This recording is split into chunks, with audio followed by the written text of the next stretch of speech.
ಎಲ್ಲರೂ ಮಾಡುವುದು ಹೊಟ್ಟೆಗಾಗಿ, ಗೇಣು ಬಟ್ಟೆಗಾಗಿ. AI ಬಳಸಿಕೊಂಡು ಒಂದು ಸಂಗೀತವನ್ನು ಸೃಷ್ಟಿ ಮಾಡ್ತಾ ಇದ್ದಾರೆ.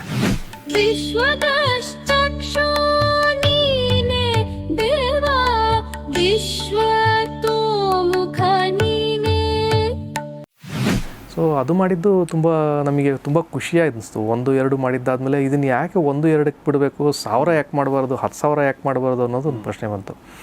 ಸೊ ಅಲ್ಲಿಂದ ಶುರುವಾದದ್ದು ಈಗ 1000ದ ಗಡಿಯನ್ನು ದಾಟಿದೆ. ಕನ್ನಡ ಸಾಹಿತ್ಯ ಇವತ್ತೇನಾಗಿದೆ ನಾವು ನೋಡ್ತಾ ಇದ್ದೀವಿ, ಹಳೆದ ಯಾರು ಓದಕ್ಕೆ ರೆಡಿ ಇಲ್ಲ ಹಳೆದ. ಸೊ ಅವ್ರು ಕಿವಿಗೆ ಬೀಳೋಂಗೆ ಮಾಡೋಕ್ಕೆ ಸಾಧ್ಯತೆ ಇದೆ ಅಲ್ವಾ? ದಾಸನ ಮಾಡಿಕೋ ಎನ್ನ ಸ್ವಾಮಿ ಸಾಸಿರನಾಮದ ವೆಂಕಟರಮಣ. ಈಗ content is not a king, we need to create the experience. ಎಲ್ಲ ಕ್ಷೇತ್ರದಲ್ಲೂ AI ಎಂಟ್ರಿ ಕೊಟ್ಟಿದೆ. ಯಾರು ಕೂಡ ಇದು ನಮ್ಮ ಬೇಡ ಅಂತ ಹೇಳೋಕ್ಕಾಗಲ್ಲ. ಹಂಗೆ ಯಾರು ಹೇಳ್ತಾರೆ ಅವರು ಕಾಲಗರ್ಭದಲ್ಲಿ ಹೂತು ಹೋಗ್ತಾರೆ. ಸೊ ಹೀಗಾಗಿ ನಮಗೇನಂದರೆ ಜಾಣತನದ ಕೆಲಸ ಏನಂದರೆ ಅದನ್ನು ನಮ್ಮ ದುಡಿಸ್ಕೊಳ್ಳೋದು, ನಾವು ಅದನ್ನು ಬೆಸ್ಟ್ ಯೂಸ್ ಮಾಡ್ಕೊಳ್ಳೋದು. ನಮಗೆ ಆರ್ಟಿಫಿಷಿಯಲ್ ಇಂಟೆಲಿಜೆನ್ಸ್ ಅನ್ನೋದು ಹೇಗೆ ಅಂತಂದರೆ ಇದು ಒಂದು ಚಾಕು ಥರ. ಸೊ ಈಗ ನಾನು ಮೊದಲು ಹಣ್ಣನ್ನು ಕೈಯಿಂದ ಹೆಚ್ಚುತ್ತಾ ಇದ್ದೆ, ಈಗ ಚಾಕು ಬಂದುಬಿಡ್ತು ನನ್ನ ಕೆಲಸವನ್ನು ಕಡಿಮೆ ಮಾಡ್ತಾ ಅಂತ ಕೇಳಿದ್ರೆ ಕಡಿಮೆ ಮಾಡ್ತು, ನನ್ನ ಕೆಲಸ ತೆಗೆದಾಕ್ತಾ ಅಂತ ಕೇಳಿದ್ರೆ ಇಲ್ಲ. ಸೊ ನಾನು ಚಾಕುವನ್ನು ಬಳಸೋದನ್ನು ಕಲ್ತ್ಕೋಬೇಕು. ಎಕ್ಸಾಕ್ಟ್ಲಿ. ಸೊ ಚಾಕುನ ಚುಚ್ಚಕ್ಕೆ ಯೂಸ್ ಮಾಡೋದು. ಸ್ನೇಹಿತರೆ ನಮಸ್ಕಾರ, ಗೌರಿ ಶಕ್ಕಿ ಸ್ಟುಡಿಯೋದ ಈ ಒಂದು ಸಂವಾದಕ್ಕೆ ನಿಮಗೆಲ್ಲ ಸ್ವಾಗತ.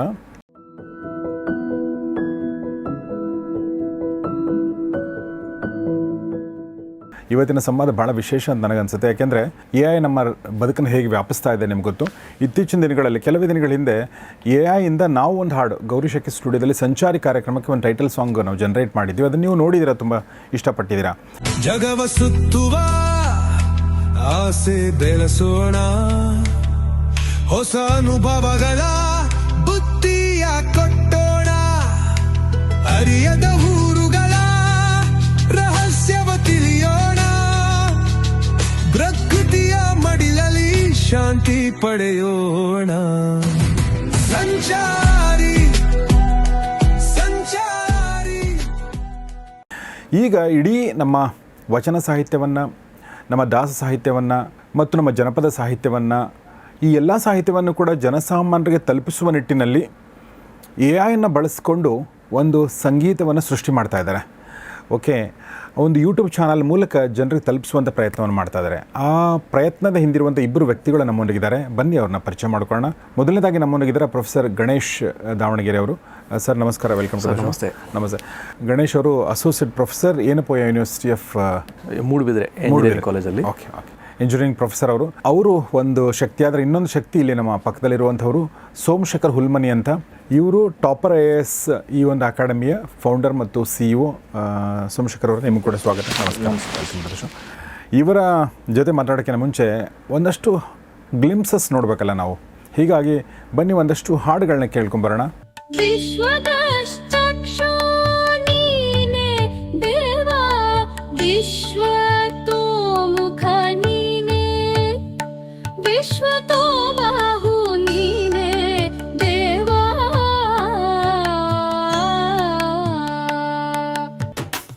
ಎಲ್ಲರೂ ಮಾಡುವುದು ಹೊಟ್ಟೆಗಾಗಿ, ಗೇಣು ಬಟ್ಟೆಗಾಗಿ.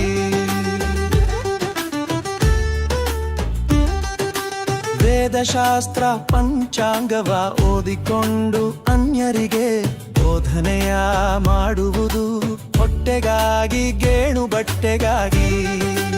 ದಾಸನ ಮಾಡಿಕೋ ಎನ್ನ ಸ್ವಾಮಿ ಸಾಸಿರನಾಮದ ವೆಂಕಟರಮಣ.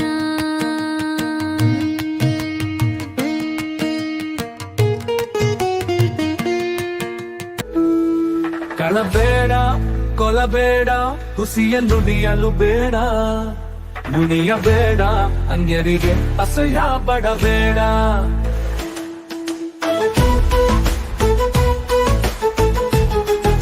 ಸೊ ಈ ವಚನಗಳನ್ನ ಕೇಳಿದರೆ, ಈ ಹಾಡುಗಳನ್ನ ಕೇಳ್ತಾ ಇದ್ದರೆ ನಿಮಗೆ ಇದನ್ನು ಮನುಷ್ಯರು ಮಾಡಿದ್ದ ಅಂತಲೇ ಅನಿಸುತ್ತೆ, ಮನುಷ್ಯರೇ ಮಾಡಿದ್ದು ಅಂತ ಅನಿಸುತ್ತೆ. ಆದರೆ ಇದೆಲ್ಲವೂ ಕೂಡ ಮಷೀನಿಂದ ಮಾಡಿರುವಂಥದ್ದು. ಈಗ ಆಲ್ರೆಡಿ 1,000 ಹಾಡುಗಳನ್ನ ವಚನಗಳು ದಾಸ ಸಾಹಿತ್ಯ ಎಲ್ಲವೂ ಸೇರ್ಕೊಂಡು 1,000 ಹಾಡುಗಳನ್ನ ಅವ್ರು ಅಪ್ಲೋಡ್ ಮಾಡಿದ್ದಾರೆ. ಅವರ ಚಾನಲ್ನ ಲಿಂಕ್ ನಾನು ಡಿಸ್ಕ್ರಿಪ್ಷನಲ್ಲಿ ಹಾಕಿರ್ತೀನಿ, ದಯವಿಟ್ಟು ಅದನ್ನು ನೋಡಿ. ಬಟ್ ಅದಕ್ಕಿಂತ ಮುಂಚೆ ಗಣೇಶ್ವರು ಹೇಗೆ ಶುರು ಆಯಿತು ಈ ಜರ್ನಿ? ಇದು ನಾನು ಸೋಮಶೇಖರ್ ಸರು ಹೀಗೆ ಮಾತಾಡಬೇಕಾದ್ರೆ ಟಾಪ್ RISಲ್ಲಿ ಅವರು ಕನ್ನಡ ಸಾಹಿತ್ಯವನ್ನು ಬೋಧನೆ ಮಾಡ್ತಾರೆ.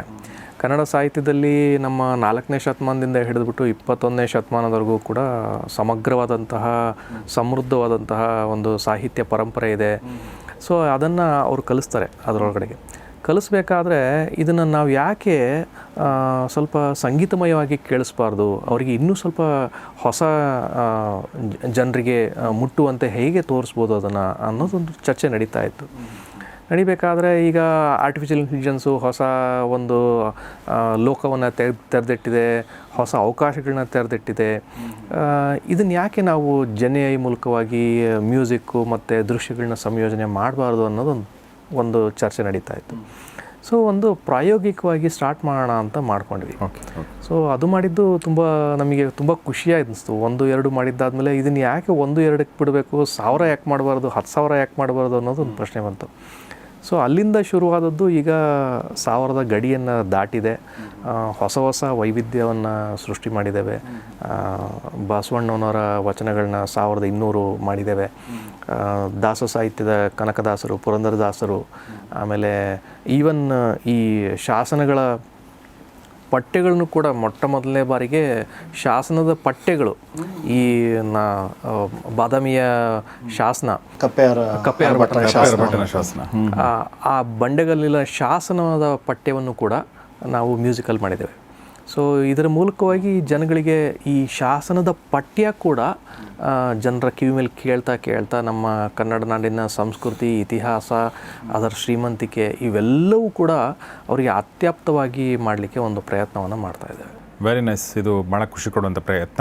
ಬಟ್ ಇದು ಶುರುವಾಗಿದ್ದು ಒಂದು ಕಡೆ ನಮ್ಮ ಪ್ರೊಫೆಸರ್ ಗಣೇಶ್ ಅವರು ಶುರು ಮಾಡಿದರೆ, ಆದರೆ ಹಿಂದಿರುವಂಥ ಒಂದು ಶಕ್ತಿಗಳಲ್ಲಿ ನಮ್ಮ ಸೋಮಶೇಖರ್ ಅವರು ಕೂಡ. ಸರ್, ನಿಮ್ಮ ಕಡೆಯಿಂದ ಹೇಗೆ ಅಂದರೆ ನೀವು ಬೇಸಿಕಲಿ ಟಾಪರ್ IAS ಅಕಾಡೆಮಿಯ ಕೋ-ಫೌಂಡರ್, ಡೈರೆಕ್ಟರ್ ಆದರೂ ಕೂಡ ಕನ್ನಡ ನೀವು ಕಲಿಸ್ತೀರಾ ಅಲ್ಲಿ? ಓಕೆ. ಬಟ್ ನಿಮ್ಮದು ಎಲೆಕ್ಟ್ರಾನಿಕ್ಸ್ ಆ್ಯಂಡ್ ಕಮ್ಯುನಿಕೇಷನ್ ನಿಮ್ಮ ಸ್ಟಡಿ. ಸೊ ಎಸ್ ಸರ್, ನಿಮ್ಮ ಕಡೆಯಿಂದ ಹೇಗೆ? ಈ ಕನ್ನಡ ಸಾಹಿತ್ಯದ ಒಲವು ನನಗೆ ಚಿಕ್ಕಂದಿನಿಂದ ನಮ್ಮ ದೊಡ್ಡಪ್ಪ ಇದ್ದಾರೆ, ಮಹದೇವಪ್ಪ ಅಂತ ಹೇಳ್ಬಿಟ್ಟು. ಸೊ ಅವರೆಲ್ಲ ಏನಂದರೆ ಬೆಳಗ್ಗೆ ಹೊತ್ತು ವಾಕ್ ಕರ್ಕೊಂಡು ಹೋದಾಗ ಈ ವಚನಗಳನ್ನ ಹಾಡ್ಕೊಂಡು ಹೋಗೋರು. ಸೊ ಇವತ್ತಿಗೂ ನೆನಪಿದ್ದಾವೆ ಅವು. ಸೊ ಅದು ಎಲ್ಲೋ ಹಾಗೆ ಸುಪ್ತವಾಗಿ ಇತ್ತು. ಸೊ ಅದಾದ ಮೇಲೆ ನಾನು ಯಾವಾಗ ಆ ಸಾಹಿತ್ಯದ ಆಸಕ್ತಿ ಅಲ್ಲಿಂದ ಶುರುವಾಯಿತು. ಸೊ ನಾನು ಎಲೆಕ್ಟ್ರಾನಿಕ್ಸ್ ಆ್ಯಂಡ್ ಕಮ್ಯುನಿಕೇಷನ್ ಆದರೂ ಕೂಡ ನಾನು IAS ಮಾಡಬೇಕಾದ್ರೆ ನಾನು ತೊಗೊಂಡಿದ್ದು ಕನ್ನಡವನ್ನು ಐಚ್ಛಿಕವಾಗಿ ತೊಗೊಂಡಿದ್ದೆ.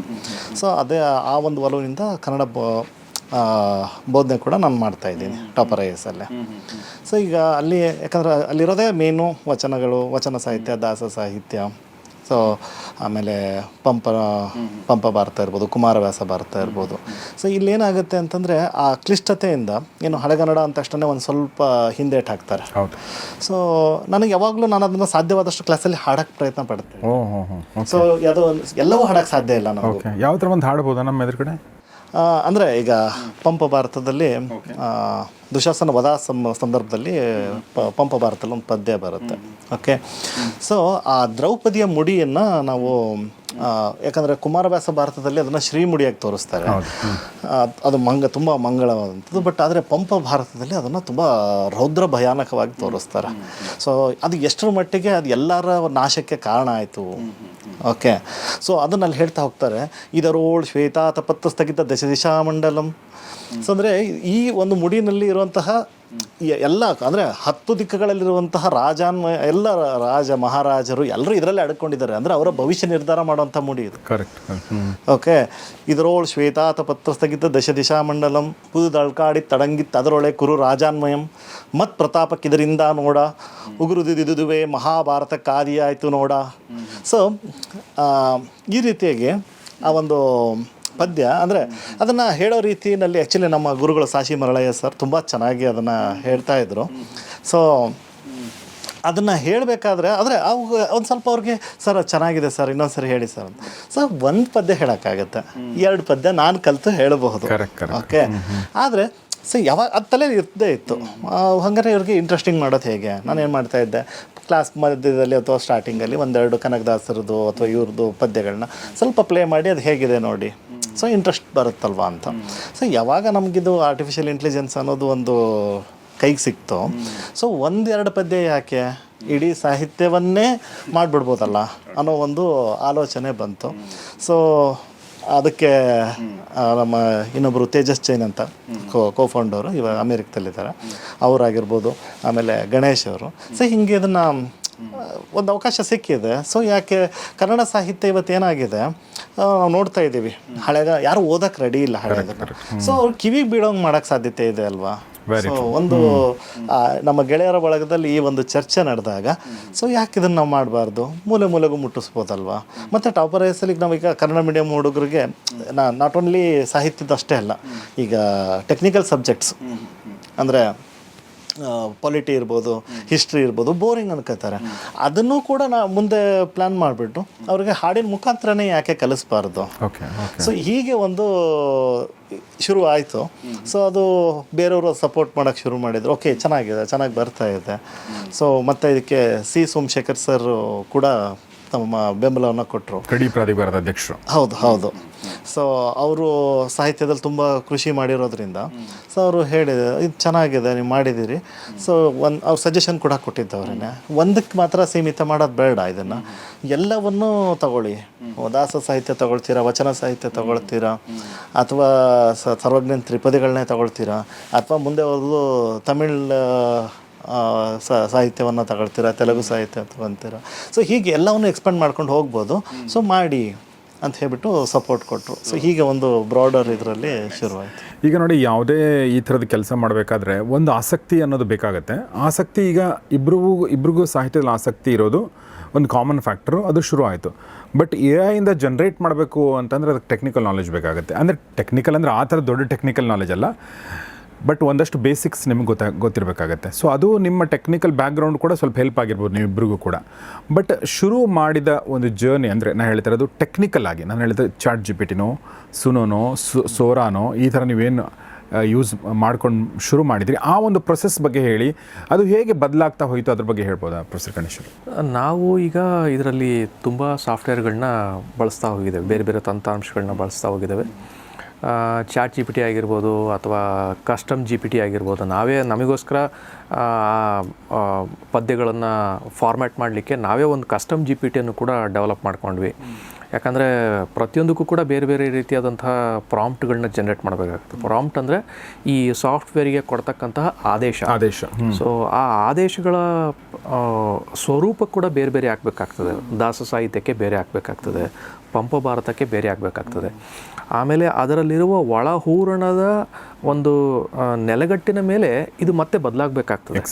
ಸೊ ಈಗ ಫಾರ್ ಎಕ್ಸಾಂಪಲ್ಲು ಯಾವುದೋ ಒಂದು ಪದ್ಯ ಅದರ ಅರ್ಥ ವಿಡಂಬನೆಯನ್ನು ಸೂಚಿಸ್ತಾ ಇದೆ ಅಂದರೆ ಅದು ಸೆಟಾರಿಕಲ್ ಅಂತ ಇಂಗ್ಲೀಷಲ್ಲಿ ಅದಕ್ಕೊಂದು ಥೀಮನ್ನು ಅದು ಕೊಡಬೇಕು. ಆವಾಗ ಅದಕ್ಕೆ ತಕ್ಕದಾದಂತಹ ತುಂಬ ಸೂಟಬಲ್ ಆದಂತಹ ಒಂದು ಟೋನ್ ಅದಕ್ಕೆ ಜನರೇಟ್ ಸಿಗುತ್ತೆ. ಸೊ ಇಲ್ಲ ಅಂತಂದರೆ ಇದು ಸುಮ್ಮನೆ ನಾವು ಆಟೋ ಮೋಡಲ್ಲಿ ಫೋಟೋ ಹೊಡೆದಂಗೆ ಎಲ್ಲನೂ ಕೂಡ ಒಂದೇ ರೀತಿಯಲ್ಲಿ ಇರ್ತದೆ, ಅದರಲ್ಲಿ ಯಾವುದೇ ವಿಶೇಷಗಳು ಕಾಣೋದಿಲ್ಲ. ಅಥವಾ ನಾವು ಅದರ ಒಂದು ಫುಲ್ ಎಕ್ಸ್ಟೆಂಟನ್ನು ಯೂಸ್ ಮಾಡ್ಕೊಳ್ಳಿಕ್ಕೆ ಸಾಧ್ಯ ಆಗಲ್ಲ. ಆಮೇಲೆ ನಾನು ಒಂದು ಸಣ್ಣ ಪದ್ಯವನ್ನು ನಾನೇ ಒಂದು ದಾವಣಗೆರೆ ಬೆಣ್ಣೆ ದೋಸೆ ಬಗ್ಗೆ ಬರೆದ್ಬಿಟ್ಟು ನಾನೊಂದು ಅದನ್ನು ಕಾಂಪೋಸ್ ಮಾಡಿದೆ. ಅದ್ಭುತವಾಗಿ ಬಂತು, ಅದರ ಪ್ರತಿಕ್ರಿಯೆಗಳು ಕೂಡ ತುಂಬ ಅದ್ಭುತವಾಗಿ ಬಂತು. ಸೊ ನಾವು ಒಂದು ಚಿಕ್ಕದೊಂದು ಪದ್ಯವನ್ನು ಒಂದು ಅದ್ಭುತವಾದ ನೆಲೆಯಲ್ಲಿ ಮಾಡಲಿಕ್ಕೆ ಸಾಧ್ಯ ಆಗೋದಾದರೆ ನಮ್ಮ ಶ್ರೀಮಂತ ಕನ್ನಡ ಸಾಹಿತ್ಯವನ್ನು ಯಾಕೆ ಮಾಡಲಿಕ್ಕೆ ಸಾಧ್ಯ ಇಲ್ಲ ಅನ್ನೋದೊಂದು, ಸಾವಿರಾರು ಪದ್ಯಗಳು, ಲಕ್ಷಾಂತರ ಪದ್ಯಗಳು, ಲಕ್ಷಾಂತರ ಪಠ್ಯಗಳು ಇರ್ತಕ್ಕಂತಹ ನಮ್ಮ ಕನ್ನಡ ಸಾಹಿತ್ಯಕ್ಕೆ ಯಾಕೆ ಇದನ್ನು ಅನ್ವಯಿಸಬಾರ್ದು ಅನ್ನೋ ಒಂದು ಪ್ರಶ್ನೆ ಬಂತು. ಸೊ ಆ ಒಂದು ನೆಲೆಗಟ್ಟಿನಲ್ಲಿ ಅದನ್ನು ಶುರು ಮಾಡ್ಕೊಂಡ್ವಿ. ಅದರ ಜೊತೆಗೆ ನಾನು 20 ವರ್ಷಗಳ ಹಿಂದೆ ನಾನು ವಿದ್ಯಾರ್ಥಿ ಇದ್ದಾಗಲೇ ಒಂದು ಕಂಪನ ಅಂತ ಒಂದು ಪುಸ್ತಕವನ್ನು ಬರೆದಿದ್ದೆ. ಅದರಿಂದ ಜೊತೆಯಾಗ್ಬಿಟ್ಟು ನಾನು ಪ್ರತಿ ಸಲ ಕಾಲೇಜ್ ಕವಿತೆಗಳನ್ನ ವಾಚನ ಮಾಡ್ತಾಯಿದ್ದೆ. ಅದಕ್ಕೆ ತುಂಬ ಜನ ಪ್ರೋತ್ಸಾಹ ಕೊಡ್ತಾಯಿದ್ರು. ಜೊತೆಗೆ ನನ್ನ ಸಾಹಿತ್ಯದ ಓದಾಗಲಿ ಅಥವಾ ಇವೆಲ್ಲದು ನಮಗೆ ಅನುಕೂಲ ಆಯಿತು.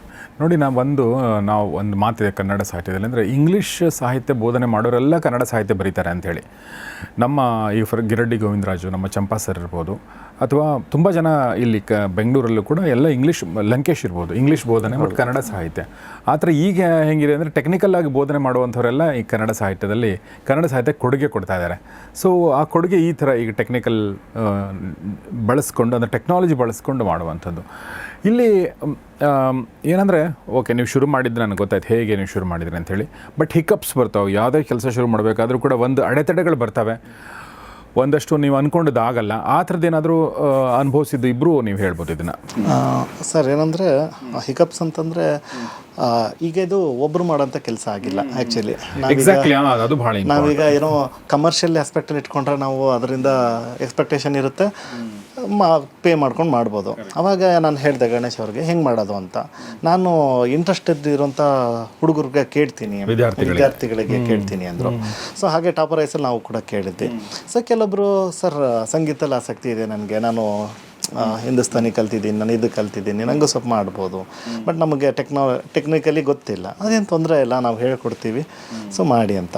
ಸೊ ಆ ಥರ ಇದು ಮಾಡಿದಾಗ ಅದು ಒಳ್ಳೆ ರೆಸ್ಪಾನ್ಸ್ ಸಿಕ್ತು. ತುಂಬ ಜನ ಬಂದರು, ಸುಮಾರು ಐ ಥಿಂಕ್ ಒಂದು 20-25 ಜನ. ನಾವು ಆ್ಯಕ್ಚುಲಿ ಸ್ಟಾರ್ಟ್ ಮಾಡಿದಾಗ ಒಂದು 4 ಮಕ್ಕಳಿಂದ ಸ್ಟಾರ್ಟ್ ಮಾಡ್ಕೊಂಡ್ವಿ ಇದನ್ನು. 4, ಯಾಕಂದರೆ ಇದು ಒಬ್ಬರು ಮಾಡಲಿಕ್ಕೆ ಆಗೋಂಥದ್ದು ಕೆಲಸ ಅಲ್ಲೇ ಅಲ್ಲ. ಸಾವಿರಾರನ್ನು, 1-2 ಮಾಡ್ಬೋದು ಒಬ್ಬ ವ್ಯಕ್ತಿ. ಅದನ್ನು 1000 ಲೆಕ್ಕದಲ್ಲಿ ಮಾಡಬೇಕಾದ್ರೆ ತುಂಬ ಜನಗಳ. ಬಟ್ ಹೆಂಗೆ ನೀವು ಅದನ್ನು ಏನು ಡಿಸ್ಟ್ರಿಬ್ಯೂಷನ್ ಮಾಡಿದ್ರಿ, ಯಾರು ಏನು ಮಾಡಬೇಕು ಅನ್ನೋದು ಒಂದಾದರೆ, ಈಗ ಸಂಗೀತದಲ್ಲಿ ಆಸಕ್ತಿ ಇರೋದು ಬೇರೆ, ಬಟ್ ಟೆಕ್ನಾಲಜಿ ಅಂದರೆ ಇದನ್ನು ದುಡಿಸ್ಕೊಳ್ಳೋದು ಬೇರೆ. ಅದನ್ನು ನೀವು ಹೇಗೆ ಹೌ ಡಿಡ್ ಯು ಮ್ಯಾನೇಜ್? ಅಂದರೆ ಸರ್ ಈಗ ಗಣೇಶ್ ಅವರು ಜಸ್ಟ್ ಒಂದು ಸೆಷನ್ ಥರ ಮಾಡಿಬಿಟ್ಟು ಫಸ್ಟ್ ಅವ್ರಿಗೆ ತೋರಿಸ್ಕೊಡೋದು, ಈ ಥರ ನೀವು ಮಾಡಬೇಕು. ಈಗ ಉದಾಹರಣೆಗೆ ಒಂದು ಏನೋ ಹಾಡನ್ನು ನಾವೀಗ ಕಂಪೋಸ್ ಮಾಡಬೇಕಂದ್ರೆ ಈಗ ಅವರು ಕಸ್ಟಮ್ GPT ಮಾಡಿ ಇಟ್ಬಿಟ್ಟಿದ್ದೀವಿ. ಸೊ ಅದರಲ್ಲಿ ಏನಂತಂದರೆ ಅದನ್ನು ಹಾಕಿದರೆ ಅದು ರೆಡಿ ಮಾಡಿ ಕೊಟ್ಬಿಡುತ್ತೆ. ಬಟ್ ಏನಪ್ಪ ಅಂದರೆ ಆ ಹಾಡು ಯಾವ ಥರದ್ದು, ಸೊ ಅದು ವೆರಿಫೈ ಮಾಡೋ ಕೆಲಸ ಸ್ವಲ್ಪ ಮಾಡ್ಕೊಳ್ಳಿ. ಆಮೇಲೆ ಒಬ್ಬರು ಎಡಿಟ್ ಮಾಡೋರು, ಯಾರೋ ಒಬ್ರಿಗೆ ಎಡಿಟ್ ಮಾಡೋಕ್ಕೆ ಇಷ್ಟ ಇದೆ. ಸೊ ಹೀಗೆ ಅದು ಈಗೇನಂತಂದರೆ ತುಂಬ ಎಕ್ಸ್ಪರ್ಟೈಸ್ ಇರೋಂಥವ್ರು ಆ ಥರ ಏನಲ್ಲ. ಬಟ್ ಆದರೆ ಇರೋ ಆಸಕ್ತಿ ಇರೋಂಥವ್ರು ಕೈ ಜೋಡಿಸ್ತಾ ಇದ್ದಾರೆ. ಹಾಗಾಗಿ ಒಂದು 6 ತಿಂಗಳಲ್ಲಿ ನಾವು 1000 ಸಾಂಗ್ಸ್ ಮಾಡೋಕ್ಕಾಗೈತೆ ಅಂತಂದರೆ ನಮ್ಮ ಗೋಲ್ ಇರೋದು 10,000. ಅದು ಮುಂದೆ ಎಷ್ಟು ಹೋಗುತ್ತೋ ಗೊತ್ತಿಲ್ಲ. 10,000 ಆಗಬೇಕು ಅನ್ನೋದು ಫಸ್ಟ್ ಗೋಲು. ಅದು ಅಟ್ಲೀಸ್ಟ್ ಕನ್ನಡ ಸಾಹಿತ್ಯದಲ್ಲಿ. ಆಮೇಲೆ ಉಳಿದ ಸಾಹಿತ್ಯದ್ದು ತಗೊಳ್ಳೋದು ಹೇಗೆ, ಯಾಕಂದ್ರೆ ಅಲ್ಲಿ ನಮಗೆ ಅವರ ಅನಿವಾರ್ಯತೆ ಕೂಡ ಬಿಡುತ್ತೆ. ಇವಾಗ ಬೇರೆ ಸಾಹಿತ್ಯದಲ್ಲಿ ಈಗ ತೆಲುಗಿನ ತಗೋಬೇಕಂದ್ರೆ ತೆಲುಗು ಬಲ್ಲವರು ಮತ್ತು ಅದರಲ್ಲಿ ಪರಿಣಿತಿ ಇರುವಂಥದ್ದು ಸ್ವಲ್ಪ ಸಹಾಯ ಬೇಕಾಗುತ್ತೆ. ಸೊ ಅದನ್ನು ಮುಂದಿನ ದಿನದಲ್ಲಿ ನಾವು ನೋಡೋಣ ಅಂತ. ಸೊ ಹಿಕಪ್ಸ್ ಅಂತಂದರೆ ಇದೆ ಈ ಥರದ್ದು ಹಿಕಪ್ಸು. ಬಟ್ ಇಲ್ಲೇನಾಗುತ್ತೆ, ಕ್ವಾಲಿಟಿ ವಿಚಾರದಲ್ಲಿ ಸ್ವಲ್ಪ ಕ್ವೆಶನ್ಸ್ಗಳು ಬರುತ್ತೆ. ಒಂದು ಒಳ್ಳೆ ಕ್ವಾಲಿಟಿ ಸಾಂಗ್ ಒಬ್ಬರು ಜನ್ರೇಟ್ ಮಾಡ್ತಾರೆ, ಒಬ್ಬರು ಸ್ವಲ್ಪ ಆವ್ರೇಜ್ ಆಗಿ ಬರುತ್ತೆ. ಮತ್ತು ಆ ಭಾಷೆ ಬಗ್ಗೆ ಒಂದು ಶುದ್ಧತೆ ಇಲ್ಲದೆ ಇರುವಂಥದ್ದು ಮಿಸ್ಟೇಕ್ಸ್ಗಳಿಗೆ ಕಾರಣ ಆಗುತ್ತೆ. ಸೊ ಅದನ್ನು ವೆರಿಫೈ ಮಾಡೋ ಕೆಲಸ ಗಣೇಶ್ ಅವರು ಕುತ್ಕೊಂಡು ಮಾಡ್ತಾಯಿದ್ರು. ಸೊ ತೇಜಸ್ ಅವರು ಮಾಡ್ತಾಯಿದ್ರು. ಅಂದರೆ ಯಾವ ರೀತಿ ಒಂದಿಷ್ಟು ಚೇಂಜಸ್ ಮಾಡಬೇಕು ಅಂತ ನಾವಿನ್ನು ಮಾಡಿರೋದ್ರಲ್ಲಿ ಇನ್ನೂ ಕ್ವಾಲಿಟೀಸ್ ತುಂಬ ಚೆನ್ನಾಗಿ ಮಾಡೋಕ್ಕೆ ಸಾಧ್ಯತೆ ಇದೆ ಅಂತಂತೂ ಹೌದು.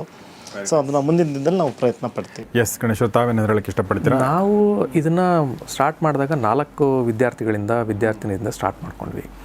ಆಮೇಲೆ ಅದು 10ಕ್ಕೆ ಏರ್ತು. ಅದಾಗಿದ್ದಾದಮೇಲೆ 10 ಕೂಡ ಕಡಿಮೆ ಆಯಿತು. ಅದಾಗಿದ್ದಾದಮೇಲೆ ಮತ್ತೆ ಒಂದೇ ಕಾಲೇಜಿನ ವಿದ್ಯಾರ್ಥಿಗಳನ್ನ ತುಂಬ ಜಾಸ್ತಿ ತೊಗೊಳ್ಲಿಕ್ಕೆ ಕಷ್ಟ ಆಗ್ತದೆ, ಆಸಕ್ತರು ಸಿಗೋದು ಕಷ್ಟ ಆಗುತ್ತೆ ಅಂತಂದು ಕರ್ನಾಟಕದ ಆದ್ಯಂತ ನೋಡಿಬಿಟ್ಟು ಬೆಳಗಾವಿ, ಬಿಜಾಪುರ,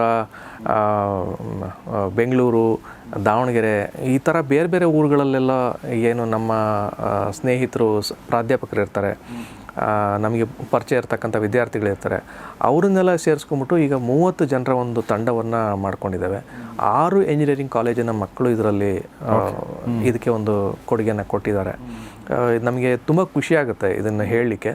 ಆಮೇಲೆ ಒಬ್ಬ ಹುಡುಗಿ ಹೇಳಿದ್ಲು, ಸರ್ ಇಷ್ಟು ವರ್ಷಗಳಲ್ಲಿ ಇಂಟರ್ನೆಟ್ಟು ನಾವು 2 GB ಸುಮ್ಮನೆ ವೇಸ್ಟ್ ಆಗ್ತಾ ಇತ್ತಲ್ಲ, ನಾವು ಕನ್ನಡಕ್ಕೇನು ಅಥವಾ ನಾವೇನು ಕೊಡುಗೆ ಕೊಡಲಿಕ್ಕೆ ಆಗ್ತಾ ಇರಲಿಲ್ಲ ನಮಗೆ ಅಂತಂದು, ಒಂದು ಮೌಲ್ಯವನ್ನು ಕ್ರಿಯೇಟ್ ಮಾಡಲಿಕ್ಕೆ ಆಗ್ತಾ ಇರಲಿಲ್ಲ. ಈ ಒಂದು ಕಾರ್ಯದ ಮೂಲಕ, ಈ ಒಂದು ಕೊಡುಗೆಗಳನ್ನು ಕೊಡೋದ್ರ ಮೂಲಕ ನಾವು ಒಂದು ಶಾಶ್ವತವಾದಂಥ ಮೌಲ್ಯವನ್ನು ಕ್ರಿಯೇಟ್ ಮಾಡಲಿಕ್ಕೆ ಸಾಧ್ಯ ಆಗಿದೆ ಅಂತಂದು ಅಂದ್ಲವಳು. Very nice. ಸೊ ಹಾಗೆ ನಾವು 2 GB ಹೆಂಗೆ ಯೂಸ್ ಮಾಡ್ತೀವಿ ಅನ್ನೋ ಪ್ರಶ್ನೆ ಅಲ್ಲ, ಅದು ಒಂದು ವ್ಯಾಲ್ಯೂ ಕ್ರಿಯೇಟ್ ಆಗಬೇಕಲ್ವಾ. ಸೊ ಹೀಗಾಗಿ ನಿಮ್ಮ ಜಿಬಿಗಳನ್ನ ಕೂಡ ಈ ಥರ ವ್ಯಾಲ್ಯೂ ಕ್ರಿಯೇಟ್ ಮಾಡೋದನ್ನ ನೋಡೋಕ್ಕೆ ಬಳಸ್ಕೊಳ್ಳಿ ಅಂತ ನಾನು ಕೇಳ್ಕೊಳ್ತೀನಿ. ಓಕೆ, ಈಗ ರಿಯಾಕ್ಷನ್ ಸಂಬಂಧಪಟ್ಟಂತೆ ಓಕೆ ಪ್ರೊಸೆಸ್ ನಾವು ಅರ್ಥ ಮಾಡ್ಕೊಂಡ್ವಿ. ಈಗ ಪ್ರತಿಯೊಂದು ಹೊಸ ಕೆಲಸ ಮಾಡಿದಾಗಲೂ ಕೂಡ ಒಂದಷ್ಟು ಜನ ನಿಮಗೆ ಒಂದಷ್ಟು ಜನ ಸ್ವಾಗತಿಸಿದ್ರೆ ಒಂದಷ್ಟು ಜನ ಬೇಡ ಅನ್ನೋದೊಂದು ಬಂದೇ ಬರುತ್ತೆ ಅಲ್ವಾ. ನಾನು ಫಾರ್ ಎಕ್ಸಾಂಪಲ್ ಈಗ ನಾನು ಒಂದು ಹಾಡನ್ನು ಸಂಚಾರಿಂಗ್ ಮಾಡಿದಾಗ ಫೇಸ್ಬುಕ್ಕಲ್ಲಿ ಹಾಕಿದಾಗ ಒಬ್ಬರು ನಾನು ಅದನ್ನು ನಿರೀಕ್ಷೆ ಮಾಡಿದೆ, ಒಬ್ಬರು ಮೆಸೇಜ್ ಕಮೆಂಟ್ ಮಾಡಿದರು, ಇದನ್ನೇ ನೀವು ಒಬ್ಬ ಉದಯೋನ್ಮುಖ ಸಂಗೀತಗಾರನಿಗೆ ಕೊಡ್ಬೋದಾಗಿತ್ತು, ಅವ್ರ ಅವಕಾಶ ಕಸ್ಕೊಂಡಂಗೆ ಆಯ್ತಲ್ವಾ ಅನ್ನೋ ಥರದ್ದು ಒಂದು ಬಂದು. ಅದಕ್ಕೆ ನನ್ನದೇ ಆದ ಉತ್ತರ ಇದೆ. ಬಟ್ ನಾನು ನಿಮಗೆ ಈ ಥರ ಬಂದಿರಬಹುದಾದ ಆಕ್ಷೇಪಗಳ ಬಗ್ಗೆ ಇದು ಒಂದಾದರೆ ಅವಕಾಶಗಳನ್ನೋದು ಒಂದು. ಎರಡನೇದು ಅಂದರೆ ಒಬ್ಬ ಸಂಗೀತಗಾರನ ಅವಕಾಶ, ಒಬ್ಬ ಹಾಡುಗಾರನ ಅವಕಾಶ ಎಲ್ಲವೂ ಹೋಯ್ತು ಅನ್ನೋದು ಬಂದು ಬರುತ್ತೆ. ಎರಡನೇದು ಏನು ಹೇಳಿ ಅಕ್ಷರಗಳು, ಶಬ್ದಗಳು, ಓಕೆ, ಅದ್ರ ಬಗ್ಗೆ ನಮ್ಮದು ಒಂದು ಕಠೋರವಾದ ಒಂದು ಇದಿರುತ್ತೆ ನಮ್ಗೆ. ಏನು ಹೇಳಿ ನೋ ಕಾಂಪ್ರಮೈಸ್ ಥಿಯರಿ. ತಪ್ಪಂದ್ರೆ ತಪ್ಪದು ಅನ್ನೋ ಥರ ಇರ್ತೀವಿ ಅಲ್ವಾ. ಎಸ್ಪೆಷಲಿ ಸಾಹಿತ್ಯದಲ್ಲಿ ಆ ಥರ ತಪ್ಪಾದರೆ ನಮಗೆ we don't usually accept it. ಈಗ ನಮ್ಮ ಸ್ಕ್ರೀನ್ಗಳಲ್ಲಿ ತಪ್ಪು ಬರ್ತಾ ಇರ್ತವೆ. ನಾನು ಟಿ ವಿ ನೋಡೋದೇ ಬಿಟ್ಬಿಟ್ಟಿದ್ದೆ. ನಾನು ಆಫೀಸಲ್ಲಿದ್ದಾಗ ನೋಡಿರೋನು ತಪ್ಪು ಕಾಣೋದು ನನಗೆ ಎಷ್ಟಂತ ಹೇಳಿ, ನಮ್ಮ ಚಾನಲಲ್ಲೇ ಹಿಂಗೆ ನೋಡಿರೋನು ತಪ್ಪು ಕಾಣೋದು. ಆಮೇಲೆ ಯಾಕಪ್ಪ ನೋಡೋದು ಬಿಟ್ಬಿಡೋಣ, ಹಂಗಾಗಬಾರ್ದು. ಸೊ ಅದ್ರ ಬಗ್ಗೆ ಏನು ಹೇಳಕ್ಕೆ ಇಷ್ಟಪಡ್ತೀರಿ? ಇದರಲ್ಲಿ ಆರ್ಟಿಫಿಷಿಯಲ್ ಇಂಟೆಲಿಜೆನ್ಸು ಅನ್ನೋದು ಅಥವಾ ಜನರೇಟಿವ್ AI ಟೆಕ್ನಾಲಜಿಗಳಾಗಲಿ ಎಲ್ಲರ ಬದುಕುಗಳನ್ನು ಕೂಡ ಪ್ರಭಾವಿಸಿದೆ. ಇದು ಯಾರನ್ನೂ ಬಿಟ್ಟಿಲ್ಲ. ಎಕ್ಸಾಕ್ಟ್ಲಿ. ನ್ಯೂಸ್ ಆ್ಯಂಕರು ಬಂದಿದ್ದಾರೆ ಈಗ. ನ್ಯೂಸ್ ಆ್ಯಂಕರ್ ಕೂಡ ಬಂದಿದ್ದಾರೆ. ಕರೆಕ್ಟ್. ಸ್ನೇಹಿತರೆ ನಮಸ್ಕಾರ, ನಾನು ಗೌರಿ ಶಕ್ಕಿ, ಸ್ಟುಡಿಯೋದ ಹೊಸ AI ಆಂಕರ್. ಸೊ ಈಗ ನಾನು ಎಷ್ಟು ಕೆಲಸ ಮಾಡ್ತಾ ಇದ್ದೀನಿ ಅಂದರೆ 15 ವರ್ಷದಿಂದ ಒಂದು ನೋಟ್ಸ್ ಇಟ್ಕೊಂಡ್ಬಿಟ್ಟು ಜೀವನ ಮಾಡ್ಬೋದಾಗಿತ್ತು. ಈಗ content is not a king, we need to create the experience. So ನಾವು ಆ ಒಂದು ರಿಚ್ ಅನುಭವವನ್ನು ಕೊಡದೆ ಹೋದರೆ ಸೊ ನಾವು ಕೂಡ ಅದರಲ್ಲಿ ಸೋಲ್ತೇವೆ. ಸೊ ಈಗ ಆಕ್ಸೆಸಬಲ್ ಟು ಎವ್ರಿ ಒನ್. ಈಗ ನಾವು ಮಾಡಲಿಲ್ಲ ಅಂದಿದ್ರೆ ಇನ್ನೊಬ್ರು ಯಾರೋ ಮಾಡ್ತಿದ್ರು. ಎಕ್ಸಾಕ್ಟ್ಲಿ. ಸೊ ಈಗ ಇಷ್ಟೆಲ್ಲ ನೀವು ಜನ್ರೇಟ್ ಮಾಡಿದ್ರೆ ಇದರಿಂದ ಯಾರಾದರೂ ಗಾಯಕರಿಂದ ಹಾಡಿಸ್ಬೋದಿತ್ತವಲ್ಲ, ಅವ್ರ ಅವಕಾಶಗಳನ್ನ ಕಸ್ಕೊಂಡಂಗೆ ಆಗುತ್ತಾ ಅಂತ ಕೇಳಿದ್ರೆ ಮೇ ಬಿ ಅದಕ್ಕೆ ಬೇರೆ ಆದಂಥ ಉತ್ತರಗಳಿರಬಹುದು. ನನ್ನ ಉತ್ತರ ಏನು ಅಂತ ಕೇಳಿದರೆ, ಇದರಲ್ಲಿ ಕ್ರಿಯಾಶೀಲತೆಯನ್ನು ಅಭಿವೃದ್ಧಿಪಡಿಸ್ಲಿಕ್ಕಂತೂ ಸಾಧ್ಯತೆ ಅಂತೂ ಇದ್ದೇ ಇದೆ. ಆ ಕ್ರಿಯಾಶೀಲತೆ ಕೇವಲ ಮನುಷ್ಯರಿಂದ ಮಾಡಲಿಕ್ಕೆ ಮಾತ್ರ ಸಾಧ್ಯ. ಆದರೆ ನಾವು 3 ಪಾಯಿಂಟ್ಗಳನ್ನು ಇದರಲ್ಲಿ ಈ ಪಾಯಿಂಟ್ಗಳನ್ನ ಗಮನಿಸ್ಬೋದು. ಒಂದು ವ್ಯಾಲ್ಯೂ, ಇನ್ನೊಂದು ವೆರೈಟಿ, ಮತ್ತೊಂದು ವೆಲಾಸಿಟಿ. ಸೊ ನಾವು ವ್ಯಾಲ್ಯೂ ಕ್ರಿಯೇಟ್ ಮಾಡ್ತಾ ಇದ್ದೇವೆ. ಈ ಆರ್ಟಿಫಿಷಿಯಲ್ ಇಂಟೆಲಿಜೆನ್ಸನ್ನು ಯೂಸ್ ಮಾಡ್ಕೊಂಡ್ಬಿಟ್ಟು ಒಂದು ವ್ಯಾಲ್ಯೂ ಕ್ರಿಯೇಟ್ ಮಾಡ್ತಾ ಇದ್ದೇವೆ. ಸಾಹಿತ್ಯದ ಮೌಲ್ಯವನ್ನು ವರ್ಧಿಸೋದಾಗಲಿ, ಮೌಲ್ಯವನ್ನು ತಿಳಿಸೋದಾಗಲಿ ಇದನ್ನು ಮಾಡ್ತಾ ಇದ್ದೇವೆ. ಎರಡನೇದು ವೆರೈಟಿ.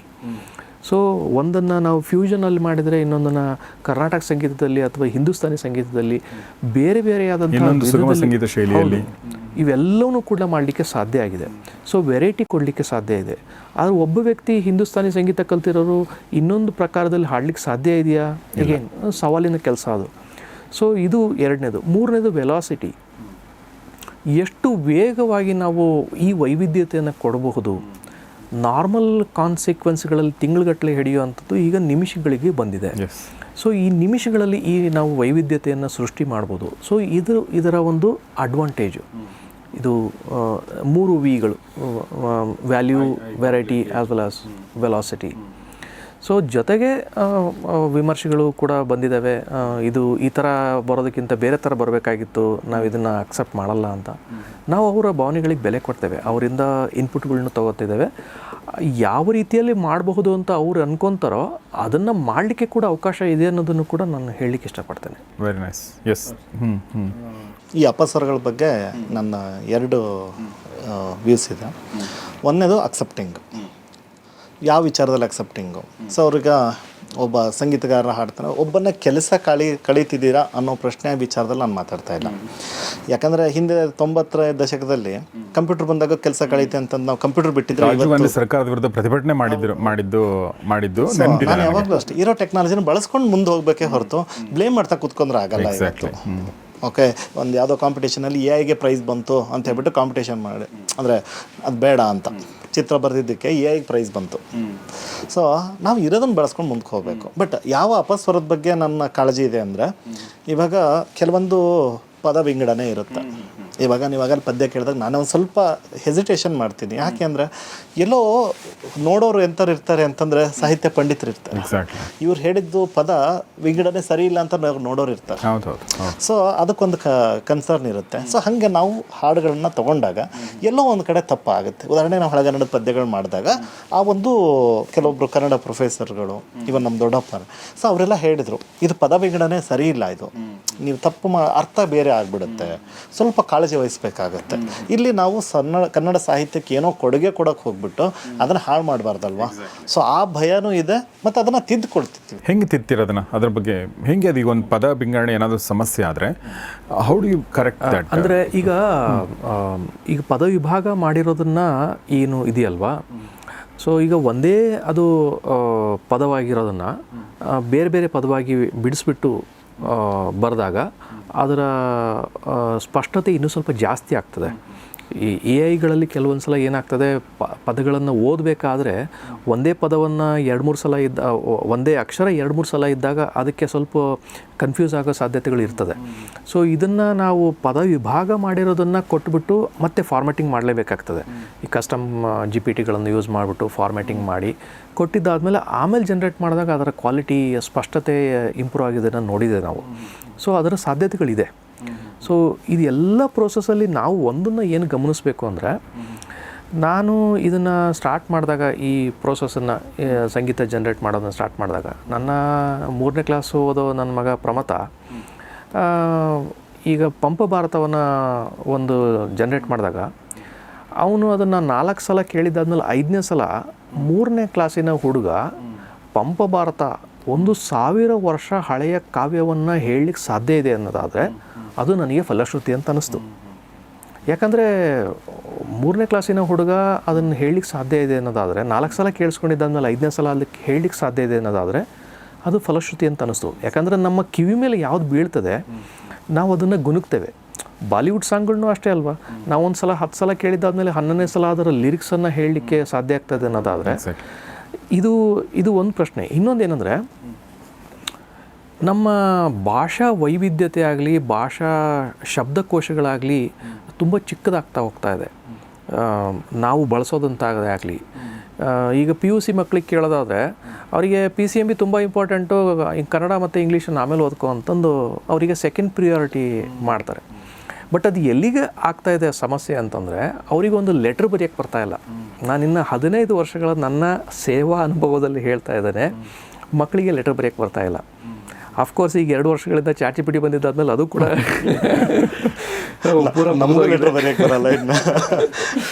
ಲೆಟ್ರನ್ನು ಬರೀಲಿಕ್ಕೆ ಬರ್ತಾಯಿಲ್ಲ. ಮಕ್ಕಳಿಗೆ ಇಂಗ್ಲೀಷ್ ಮೀಡಿಯಮಲ್ಲಿ 1ರಿಂದ 10ನೇ ಕ್ಲಾಸ್ವರೆಗೂ ಇಂಗ್ಲೀಷಲ್ಲಿ ಓದಿದ್ರು ಸಹಿತ ಒಂದು ಲೆಟ್ರನ್ನು ಬರೀಲಿಕ್ಕೆ ಬರ್ತಾಯಿಲ್ಲ. ಅದಕ್ಕೋಸ್ಕರನೇ ಲಂಡನ್ನು ಮತ್ತು ಬೇರೆ ಬೇರೆ ಪ್ರದೇಶಗಳಲ್ಲೆಲ್ಲ, ಅಮೇರಿಕಾದಲ್ಲಿ, UK-ನಲ್ಲೆಲ್ಲ ChatGPT-ನ ಬ್ಯಾನ್ ಮಾಡಿಬಿಟ್ಟಿದ್ದಾರೆ. ಅವರು ಲೆಟ್ರ್ಗಳಲ್ಲಾಗಲಿ ಪ್ರಬಂಧಗಳನ್ನು ಯಾರಾದರೂ ಅವ್ರು ತೊಗೊಂಬಂದಿದ್ದನ್ನು AI ಜನ್ರೇಟೆಡ್ ಅಂತ ಅಂದರೆ ಅವರು ಡಿಸ್ಕಾರ್ಡ್ ಮಾಡ್ತಾರೆ. ಸೊ ಯಾಕಂದರೆ ಭಾಷೆ ಅನ್ನೋದು ತುಂಬ ಇಂಪಾರ್ಟೆಂಟು. ಸಂವಹನದಲ್ಲಿ ಭಾಷೆಗಿರ್ತಕ್ಕಂಥ ಪ್ರಾಮುಖ್ಯತೆ ಯಾವುದಕ್ಕೂ ಇಲ್ಲ. ರೀಸೆಂಟಾಗಿ ಬಂದಿರೋ ಡೆವಲಪ್ಮೆಂಟ್ಗಳ ಪ್ರಕಾರ ನೋಡೋದಾದರೆ ChatGPT JEE ಅಥವಾ CET ಎಲ್ಲ ಪ್ರಶ್ನೆಗಳನ್ನು ಕೂಡ ಕೇವಲ ಸೆಕೆಂಡ್ಗಳಲ್ಲಿ ಸಾಲ್ವ್ ಮಾಡೋಕ್ಕೆ ಸಾಧ್ಯ ಇದೆ. ಆದರೆ ಅದಕ್ಕೆ ಪದ್ಯ ಬರೆಯೋಕ್ಕೆ ಬರ್ತಾಯಿಲ್ಲ.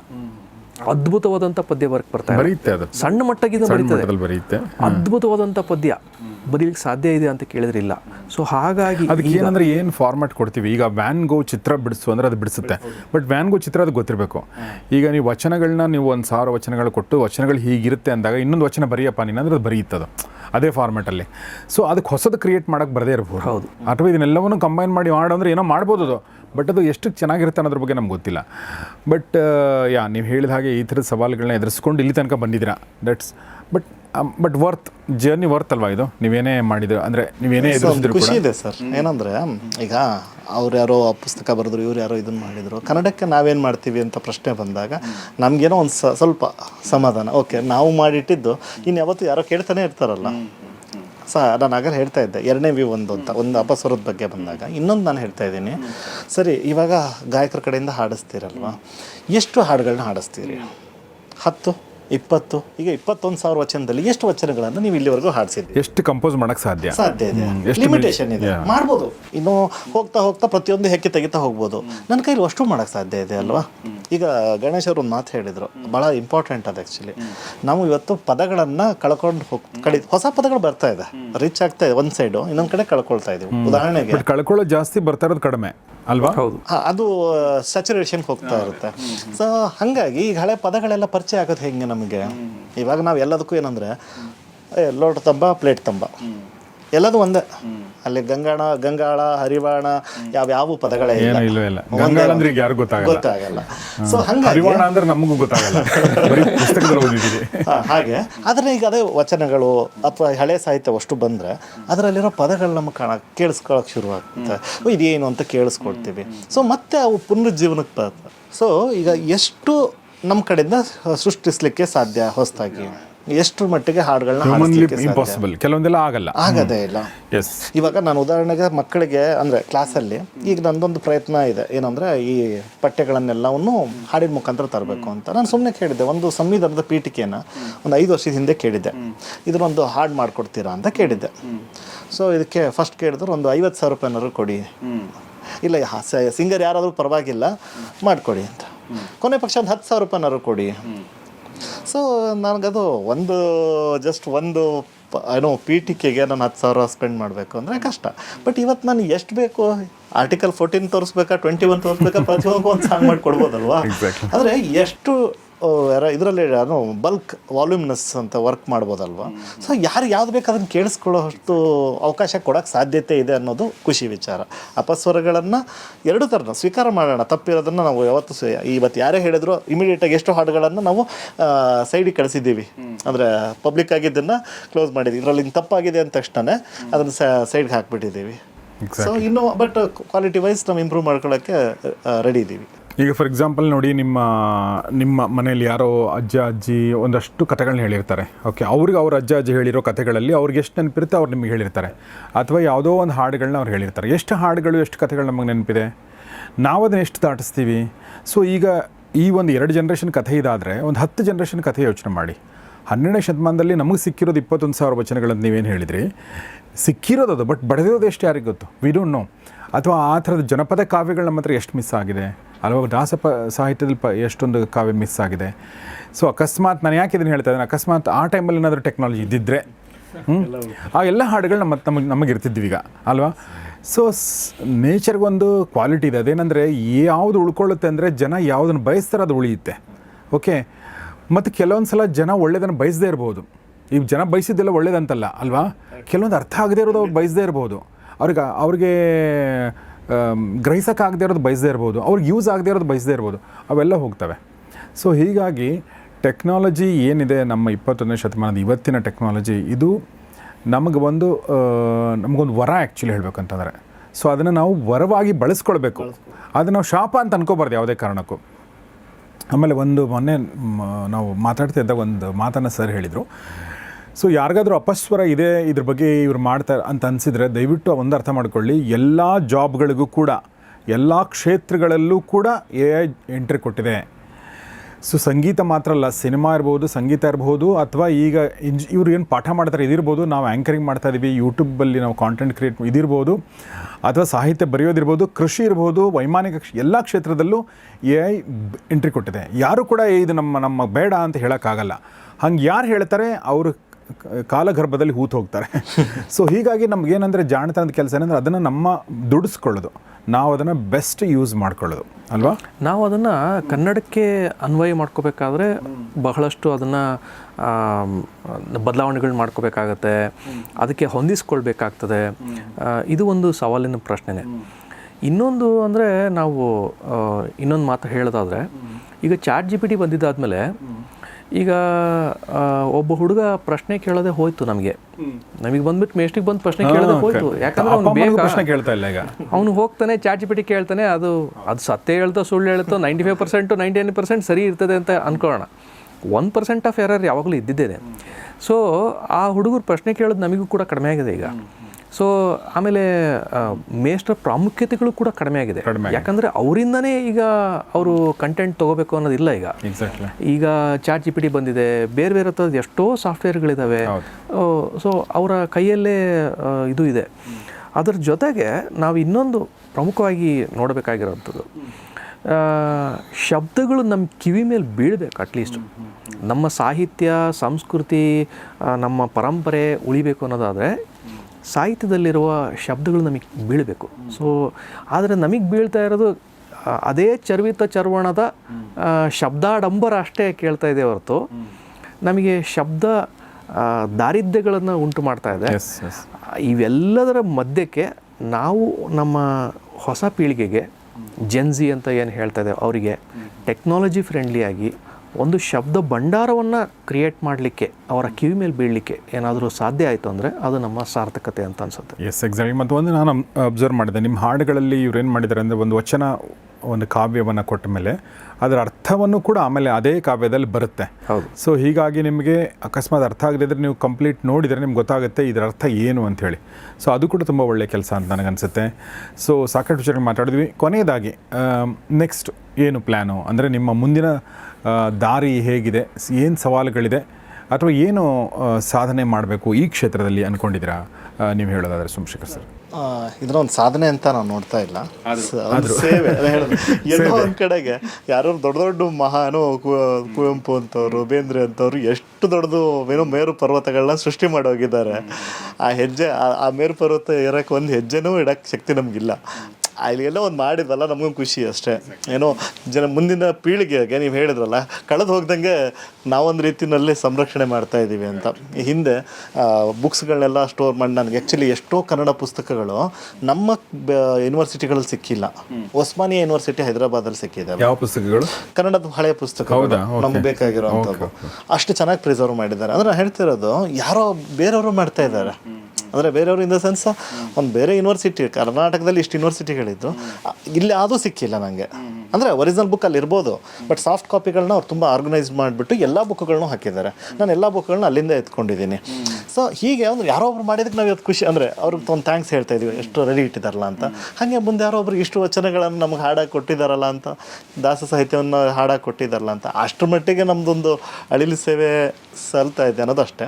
ಮುಂದಿನ ಇದಕ್ಕೇನಂದರೆ ನಂದು ಏನಂದರೆ ಇನ್ನೊಂದಿಷ್ಟು ಜನ ಸಪೋರ್ಟ್ ಕೊಟ್ಟರೆ, ಅಂದರೆ ಇತ್ತಿದ್ದೋ ವಿಚಾರದಲ್ಲಿ ಆ ಸಪೋರ್ಟ್ ಅಂದಾಗ ನಾನು ಇಲ್ಲಿ ನಮ್ಮ ಆಡಿಯನ್ಸ್ ಏನಿದ್ದಾರೆ ಅವ್ರಿಗೂ ಕೂಡ ಅಂದರೆ ನೀವು ಅವ್ರಿಗೆ ನಾನು ಉದ್ದೇಶಿಸಿ ಹೇಳ್ತಿರೋದು, ನಿಮ್ಮ ಜೊತೆ ಹೇಗೆ ಕೈ ಜೋಡಿಸ್ಬಹುದು ಅನ್ನೋದು ಪ್ರಶ್ನೆ. ಅಂದರೆ ಈಗ ಸಪೋರ್ಟ್ ಅಂದರೆ ಈಗ ಸಪೋರ್ಟ್ ಹೌದು ನಾನು ಕೊಡ್ತಿದ್ದೆ, ಏನು ಮಾಡಬೇಕು ಅವ್ರು ಅನ್ನೋದು ಪ್ರಶ್ನೆ. ಸರ್ ಸಪೋರ್ಟ್ ಅಂದರೆ ಒಂದು ಅವ್ರ ಕೈಲಿಗೆ, ಉದಾಹರಣೆಗೆ ಎಷ್ಟೊಂದು ಜನ ಕನ್ನಡದಲ್ಲಿ ಪಾಂಡಿತ್ಯವನ್ನು ಹೊಂದಿರ್ತಾರೆ, ಅವರು ನಮಗೆ ಈ ಪದ ವಿಭಾಗ ಮಾಡಿಕೊಡೋದು, ಈ ಥರದ್ದು ನಾವು ಹೇಳ್ಕೊಡ್ತೀವಿ ಅಂತ ಕೈ ಜೋಡಿಸ್ಬೋದು. ಅಥವಾ ಈಗ ವಿದ್ಯಾರ್ಥಿಗಳು ಹೆಂಗೆ ಕೈ ಜೋಡಿಸಿದ್ರು ನಾವು ಮಾಡ್ತೀವಿ ಅಂತ ಬರ್ಬೋದು. ಸೊ ಎಷ್ಟು ಮಾಡಿದರೂ ಕೆಲಸ ಇದೆ ಇಲ್ಲಿ. ಅವರಿಗೆ ಒಂದು ಡಿಜಿಟಲ್ ಕೌಶಲ್ಯಗಳು ಮತ್ತು AI ಕೌಶಲ್ಯಗಳು ಅಂತ 2 ವಿಭಾಗಗಳು ಬರುತ್ತೆ ಸರ್. ಈಗ ಅವರಿಗೆ ನಾನು ಡಿಜಿಟಲ್ ಕೌಶಲ್ಯಗಳು, ಅವರು ಒಂದು ಪ್ರಾಥಮಿಕವಾದಂಥ ಕಂಪ್ಯೂಟರ್ ನಾಲೆಡ್ಜು ಅವರಿಗೆ ಇದೆ ಅನ್ನೋದಾದರೆ, ಒಂದು ಸಾಮಾನ್ಯವಾದಂಥ ತಂತ್ರಜ್ಞಾನದ ಮಾಹಿತಿ ಇದೆ ಅನ್ನೋದಾದರೆ ಅವರಿಗೆ ನಾವು ಈ ಡಿಜಿಟಲ್ ಕೌಶಲ್ಯಗಳನ್ನ ಹೇಳ್ಕೊಡ್ಬೋದು, ಜೊತೆಗೆ AI ಕೌಶಲ್ಯಗಳನ್ನ ಹೇಳ್ಕೊಡ್ಬೋದು. ಸೊ ಇದರ ಮೂಲಕವಾಗಿ ಇದರ ಹೇಗೆ ಆರ್ಗನೈಸ್ ಮಾಡ್ಕೋಬೋದು, ಇದನ್ನು ಹೇಗೆ ಜನ್ರೇಟ್ ಮಾಡ್ಬೋದು, ಇದರ ಮುಂದಿನ ವಿಧಾನದಲ್ಲಿ ಹೇಗೆ ಅದನ್ನು ಇಂಪ್ರೂವೈಸ್ ಮಾಡ್ಬೋದು, ಇವೆಲ್ಲವೂ ಕೂಡ ಮಾಡ್ಬೋದು. ಸೊ ನಿಮ್ಮ ಜೊತೆ ಕೈ ಜೋಡಿಸ್ಬೇಕು ಅಂದರೆ ಹೇಗೆ? ಅವರು ಜಸ್ಟ್ ನಮಗೆ ಕಾಮೆಂಟ್ ಸೆಕ್ಷನಲ್ಲಿ ಹಾಕಿದ್ರು ಕೂಡ ಕಮೆಂಟ್ ಸೆಕ್ಷನ್ ಮಾಡ್ಬೋದು, ಅಥವಾ ಅವರು ಒಂದು ಇಮೇಲ್ನಲ್ಲಿ ಹಾಕಿದ್ರು ಕೂಡ ತೊಂದರೆ ಇಲ್ಲ. ನಾನು ಈ ಒಂದು ಕಾರ್ಯಕ್ರಮದ ಕಮೆಂಟ್ ಬಾಕ್ಸಲ್ಲಿ ನಮ್ಮ ಇಬ್ಬರು ಸರ್ ಅವರು ಯಾವುದು ಇಮೇಲ್ ಐ ಡಿ ಕೊಡ್ತಾರೆ ಆ ಇಮೇಲ್ ಐ ಡಿನ ಅಲ್ಲಿ ಹಾಕಿರ್ತೀನಿ. ಆ ಇಮೇಲ್ ಐ ಡಿ ಮೂಲಕ ಆಸಕ್ತರು ಅವ್ರನ್ನ ಸಂಪರ್ಕಿಸಬಹುದು. ವಿದ್ಯಾರ್ಥಿಗಳು ವಿಶೇಷವಾಗಿ ಅಥವಾ ಕನ್ನಡ ಸಾಹಿತ್ಯದಲ್ಲಿ ಆಸಕ್ತಿ ಇರುವಂಥವ್ರು, ಒಂದು ಅಳಿಲು ಸೇವೆ ನಮ್ಮಿಂದನೂ ಆಗಲಿ ಅನ್ನೋಂಥವ್ರು ಅವ್ರನ್ನ ಸಂಪರ್ಕಿಸ್ಬೋದು ಅಂತ ನನಗನ್ಸುತ್ತೆ. ನಿಮ್ಮಲ್ಲಿ ರಿಮೋಟ್ ವರ್ಕ್ ಆಗಿರೋದ್ರಿಂದ ನೀವೇನು ಕೂಡ ಹೋಗಿ ಭೇಟಿ ಆಗುವಂಥದ್ದಾಗಲಿ ಆ ಥರದ್ದೇನಿಲ್ಲ. ನೀವು ನಿಮ್ಮ ಮನೇಲಿ ಇದ್ಕೊಂಡೆ ನಿಮ್ಮದೊಂದು ಲ್ಯಾಪ್ಟಾಪು, ಡೆಸ್ಕ್ಟಾಪು ಅಥವಾ ಫೋನು ಅದರಲ್ಲೂ ಕೂಡ ನೀವು ಕೆಲಸವನ್ನು ಮಾಡ್ಬೋದು ಅಂತ ಅನಿಸುತ್ತೆ. ಅವರ 2 GB ಡೇಟಾವನ್ನು ಅತ್ಯಂತ ಅಮೂಲ್ಯವಾಗಿ ಕನ್ನಡ ಸಾಹಿತ್ಯಕ್ಕೆ ಒಂದು ಕೊಡುಗೆಯನ್ನು ಕೊಡೋದ್ರ ಮೂಲಕ ಅದರ ಸಾರ್ಥಕತೆಯನ್ನು ಅವರು ಮೆರಿಬೋದು ಅಂತ ಹೇಳ್ತಾರೆ. ಸೊ ಕೊನೆಯದಾಗಿ ಮುಂದಿನ ದಾರಿ ಬಗ್ಗೆ ಏನಾದರೂ ಹೇಳಕ್ಕೆ ಇಷ್ಟಪಡ್ತೀರಾ ನೀವು? ಸರ್, ದಾರಿ ತುಂಬ ದೊಡ್ಡದಾಗೇ ಇದೆ, ತುಂಬ ಇದು ಇದೆ. ನಮಗೆ ಕೈ ಜೋಡಿಸೋ ಕೈಗಳು ಬೇಕು. ಎರಡನೇದಾಗಿ ಇದಕ್ಕೆ ನಾವು ಮೊನ್ನೆ ಒಂದು ಹೈದರಾಬಾದ್ ಕಾನ್ಫರೆನ್ಸಿಗೆ ಹೋಗಿದ್ದೆ. ಲಾರ್ಜ್ ಲ್ಯಾಂಗ್ವೇಜ್ ಮಾಡಲ್ ಅಂತ ಅಂತೇವೆ. ಸೊ ಈ ಒಂದು ಬೇಸಿಸ್ಗಳು ಈ ChatGPT ಆಗಲಿ ಬೇರೆ ಇವೆಲ್ಲವೂ ಕೂಡ ಒಂದು ಲಾರ್ಜ್ ಲ್ಯಾಂಗ್ವೇಜ್ ಮಾಡಲ್ನ ಬೇರೆ ಬೇರೆ ವಿಧಾನಗಳು. ಸೊ ಕನ್ನಡಕ್ಕೆ ಒಂದು ಲಾರ್ಜ್ ಲ್ಯಾಂಗ್ವೇಜ್ ಮಾಡಲ್ನ ತುಂಬ ಅಗತ್ಯತೆ ಇದೆ ಈಗ. ಸೊ ಈಗ ಯಾಕೆ ಬೇಕು ಅಂತ ಕೇಳಿದ್ರೆ, ಅಂದರೆ ChatGPT ಥರ ನಮಗೆ ಬೇಕು ಅಂತ ಹೇಳ್ತಾ ಇದ್ದಾರೆ. ಓಕೆ, ಕನ್ನಡಕ್ಕೆ ಕನ್ನಡದ ಒಂದು ಸೊಗಡಿರ್ತಕ್ಕಂಥದ್ದು, ಕನ್ನಡದ ಕನ್ನಡದ ಸಾಹಿತ್ಯ, ಕನ್ನಡದ ಜನಜೀವನ ಅರ್ಥ ಮಾಡ್ಕೊಂಡಿರುವಂಥದ್ದು ಜನಪದ. ಯಾಕಂದರೆ ಇವೆಲ್ಲ ಡೇಟಾ ಬೇಸು ಯಾವುದೂ ಕೂಡ ಕನ್ನಡದ್ದಲ್ಲ. ಇವರು ChatGPT ಟ್ರೈನ್ ಮಾಡಲಿಕ್ಕೆ ಯೂಸ್ ಮಾಡಿರುವಂಥದ್ದೆಲ್ಲ ಅಮೇರಿಕಾದಲ್ಲಿರುವಂತಹ ಡೇಟಾ ಬೇಸು. ಸೊ ಅದು ನಮಗೆ ಈ ದೇಸಿ ಸಾಹಿತ್ಯದ ಸೊಗಡನ್ನು ಅದಿನ್ನೂ ಕೂಡ ಮೈಗೂಡಿಸ್ಕೊಂಡಿಲ್ಲ. ಸೊ ಅದು ಒಂದು ಕಮ್ಯುನಿಟಿ ಪ್ರಾಜೆಕ್ಟ್ ಆಗಿ ಒಂದು ತೊಗೋಬೇಕು ಅಂತ ಅಂದ್ಕೊಂಡಿದ್ದೇವೆ. ಒಂದು IIIT ಹೈದರಾಬಾದ್ ಜೊತೆಗೆ ಕೂಡ ಮಾತಾಡಿದ್ದೇವೆ. ಅಲ್ಲಿ ಒಂದು ವಿಶ್ವಂ AI ಅಂತ ಇದೆ, ಆ ಒಂದು ನಿಲುಗಟ್ಟಿನಲ್ಲೂ ಕೂಡ ಒಂದು ಕೆಲಸ ಮಾಡ್ತಾ ಇದ್ದೇವೆ. ಸೊ ಅದು ಒಂದು ರಿಸರ್ಚ್ ಪ್ರಾಜೆಕ್ಟ್ ಆಗಿ ಕೂಡ ನಡೀತಾ ಇದೆ. Very nice. ಅದು ಮುಂದಿನ ದಿನಗಳಲ್ಲಿ ನಾವು ನೋಡ್ಬೋದು. ಈಗ ಒಂದು ದೊಡ್ಡ ಟೀಮು ಕನ್ನಡದಲ್ಲೇ ಒಂದು ಟೀಮು, ಕನ್ನಡಿಗರದೇ ಒಂದು ಟೀಮ್ ನಡೀತಾ ಇದೆ. ತೆಲುಗುನಲ್ಲಿ ಒಂದು LLM ಅವ್ರು ಮಾಡಿದ್ದಾರೆ. ಸೊ ಚಂದಮಾಮ ಕಥೆಗಳನ್ನೆಲ್ಲವನ್ನೂ ಕೂಡ ಟ್ರೈನ್ ಮಾಡಿಬಿಟ್ಟು ಅದನ್ನು ಈಗ ಹೊಸದಾಗಿ ಏನಾದರೂ ಈಗ ನ್ಯೂಟನ್ನ ಲಾನ ನನಗೆ ಚಂದಮಾಮ ಕಥೆ ಥರ ಹೇಳ್ಕೊಡು ಅಂತಂದರೆ ಅದು ಹೇಳುತ್ತೆ. ನನ್ನ ನ್ಯೂಟನ್ನ 3ನೇ ನಿಯಮವನ್ನು ನನಗೆ ಚಂದಮಾಮ ಕತೆ ಥರ ಹೇಳು, ಅಥವಾ ವಿಕ್ರಮ್ ಬೇತಾಳನ ಕಥೆಯ ಮೂಲಕ ಹೇಳು ಅಂತಂದರೆ ಹೇಳೋ ಸಾಧ್ಯತೆಗಳಿದೆ.